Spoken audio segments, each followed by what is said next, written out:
Hello, Internet. I'm KrissieDeathy, and today I'll be going over what it was like living in a car with my mom. I went over the timeline of my homelessness experience in another video that I'll link in the comment section down below, as well as the description. But before I continue, let me get to the content warning. I'll be discussing several things that gave me personal trauma. If you're not on a good mental headspace, please do check out some of my other content, the more wholesome stuff. I recommend my Pokemon and Sonic character series. I've also recently finished 2 animations, one with the laundry and the other one titled Rain.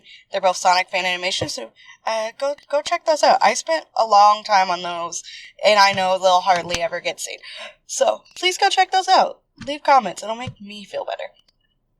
But with that out of the way, let's go forward. I was off and on, living in the car with my mom. My brother Swy was there for most of it, I believe.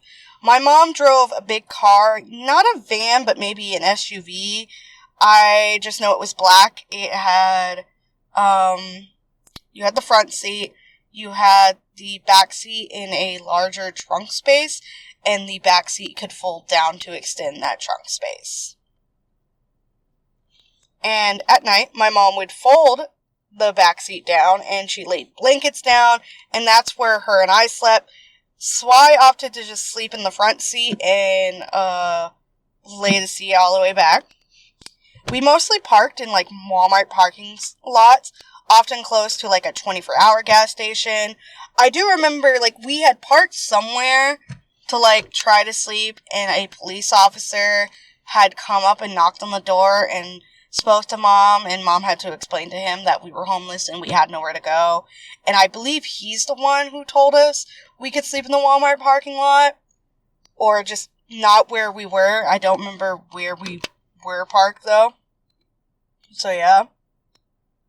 But we often parked close to a 24-hour gas station, which was normally next to a 24-hour Walmart.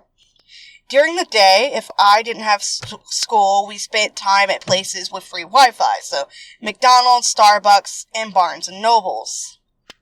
I used a laptop to make animations in GIMP.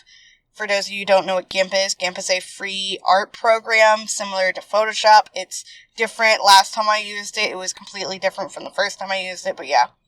I originally took pictures of my art with a cell phone, emailed it to myself, pulled it up on the computer, and then I would go over the line art with a mouse pad. And I'm not sure when, but we eventually got 2 laptops. And I used one for art, and my mom just used the other.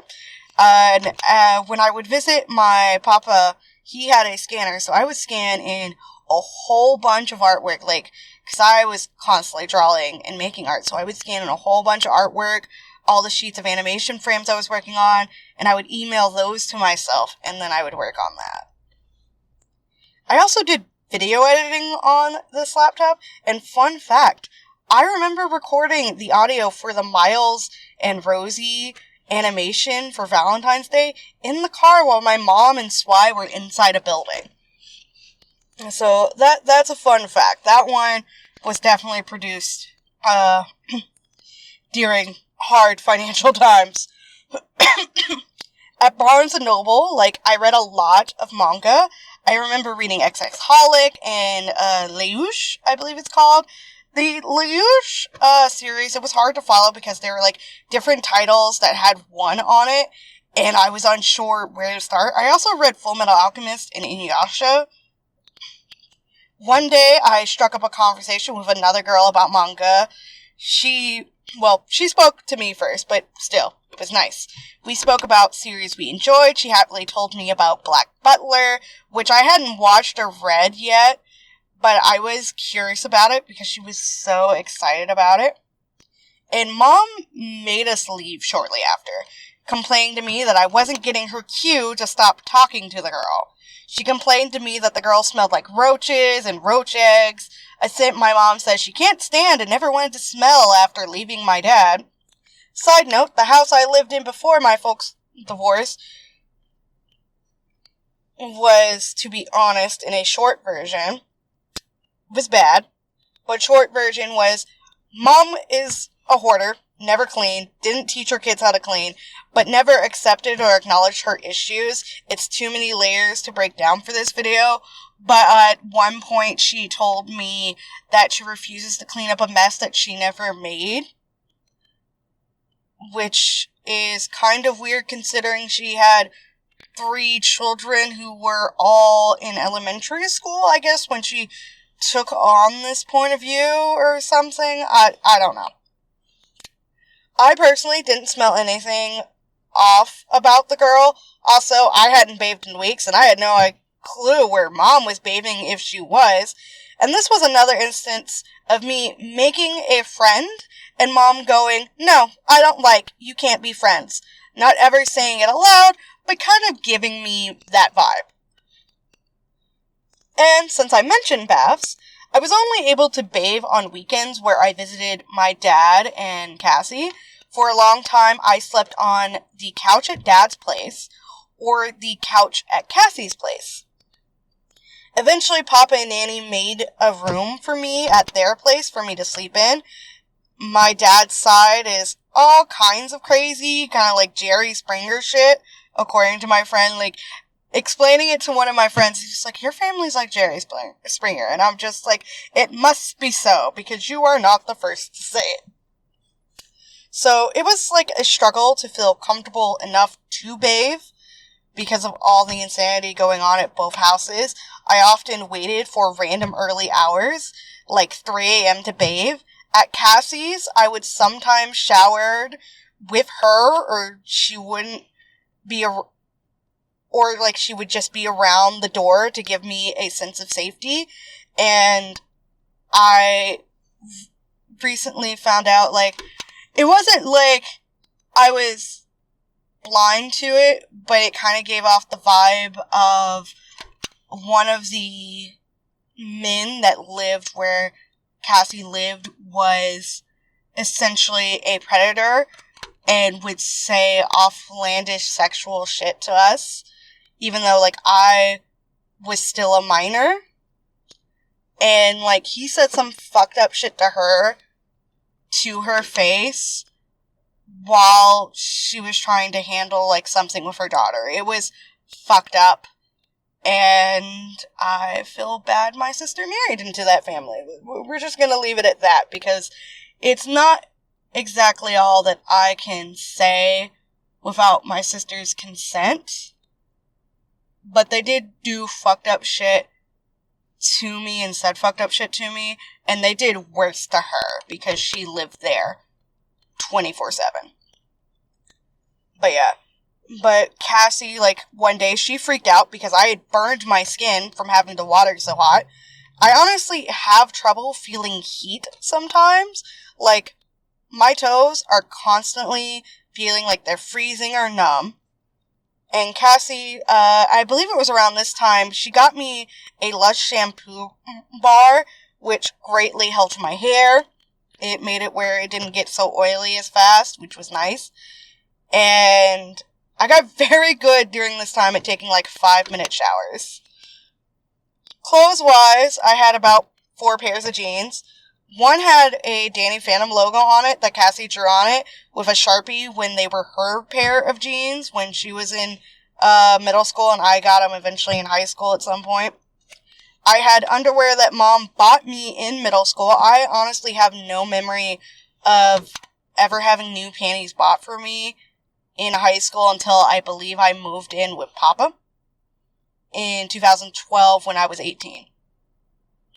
And I think it was just like a pack someone had picked up at Fred's at some point. And I remember, like, I still had those panties in college because I was just like, it's really all I have. And then I think I got like a couple of more supplemental ones from some relatives, so I was able to throw away some of them, but not all. And if we're gonna talk about, like, bras, I had no bras. Like, none. When I lived with my mom, I had to wear her sports bras if I wanted to wear one, which most of the time felt like a weird half shirt to me, so, like, I hardly ever wore one. I didn't really see the point. Because, like, I have an average size chest. My mom and sister were both like D, double D kind of situations, but I was average size, so like I was C cup. And so none of their bras really fit me. And so I didn't have any, and my mom didn't think to buy any for me. And fun, like, little side tangent story. My mom only took me bra shopping once, and it was once. And I was 17 or 16, I can't remember which. We were living in the car or something, I don't remember quite right. I remember I had this blue bubble jacket. And I was wearing a sweater and 2 t-shirts and a tank top. And this is what I was wearing. And my mom, in the middle of a Walmart aisle, she pulls a random bra off the thing and begins trying to put it on over the 3 layers of clothes I have on. I think she tried to put it on underneath the bubble jacket, but over the 3 layers of clothes I have on. And I don't know if she's just stupid or what, but I was wearing a thick turtleneck sweater too. And when I complained about it, she gave me like this pouty teenage girl vibe going, "You're no fun." And that's really all I can remember, but I remember being very uncomfortable. And I remember the tone in when she said it, like it was just some kind of game.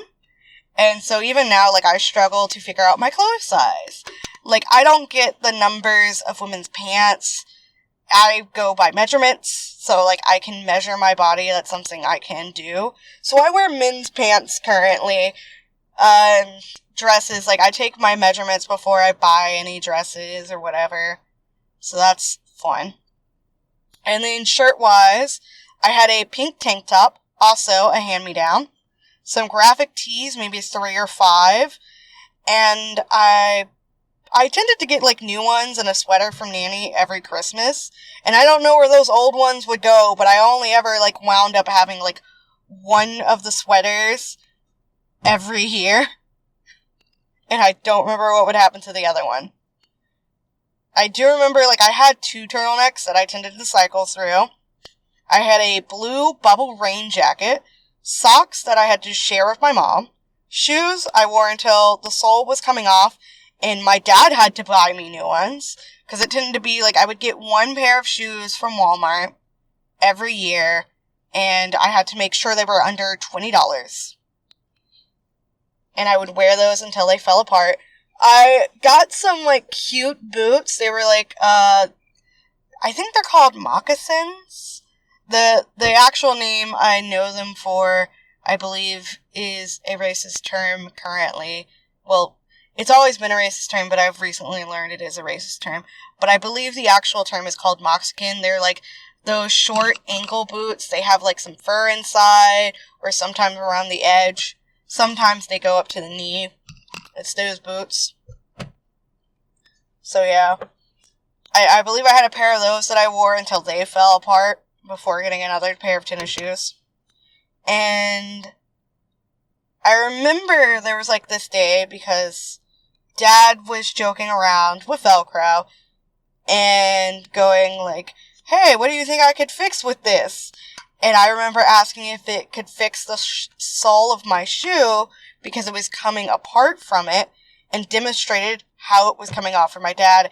And Dad seemed shocked, probably a bit hurt. And he was paying a lot in child support for me, in all honesty, and I don't know where that money was going, but I don't think it was really being spent on me. Because, as you can see, there's a lot of things that's happening. Now, let's discuss food. How were we eating while we were living in the car? The answer, not much, and almost all of it was fast food. Swy worked at Crystal's and Checkers at 2 different points in the car living situation. And he probably worked at a couple of other fast food places, but these were the main 2 that I can recall. So often he would bring us 1 burger each, and that would be our meal for the whole day. And I ate so many mushroom Swiss checker burgers that the taste of them absolutely grosses me out.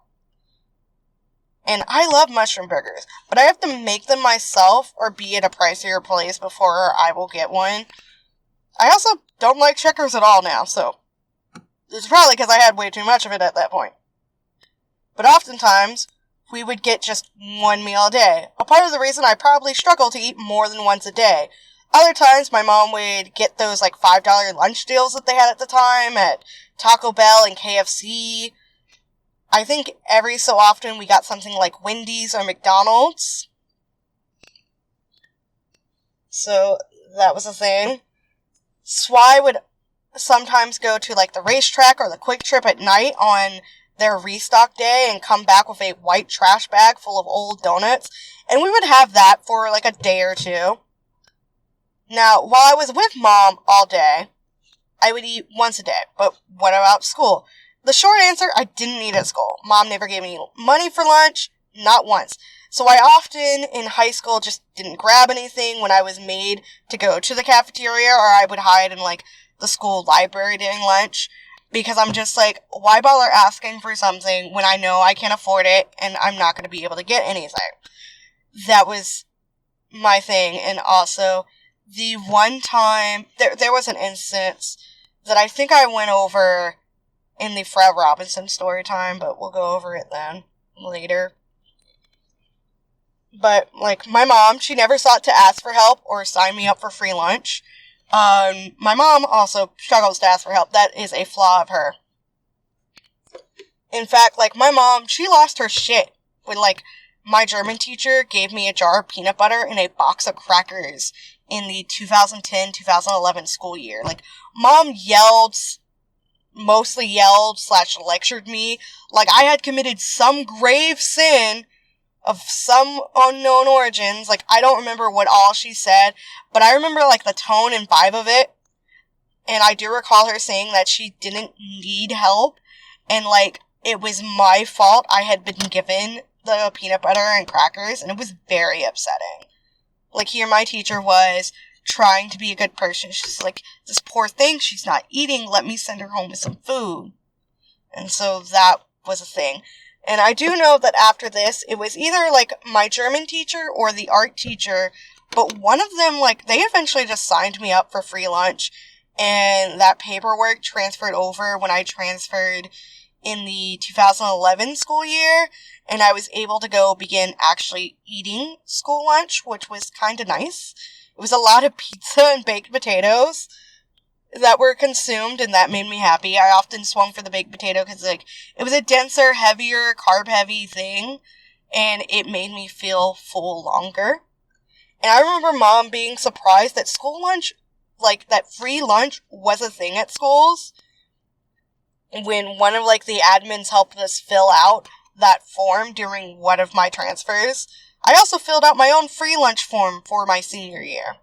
But yeah, that's what it was like for me living in a car. This is just, like, what I recall at the moment of writing this.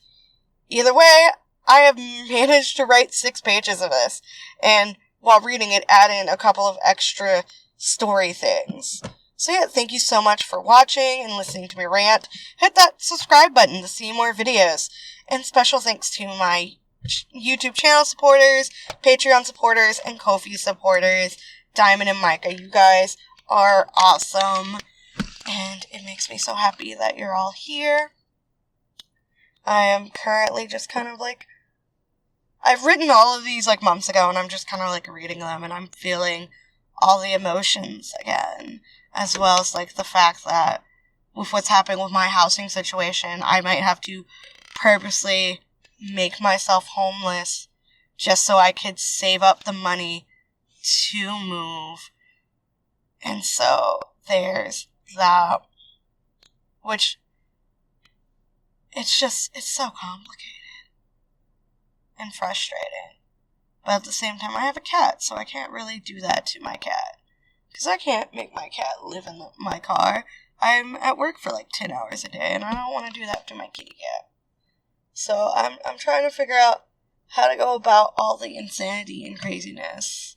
And, like, bite my tongue during all this harassment that this mobile home community is giving me. And I have started the story time kind of like script on them. because I'm just like, fuck it.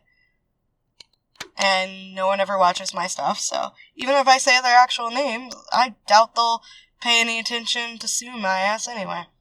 So yeah, bye-bye!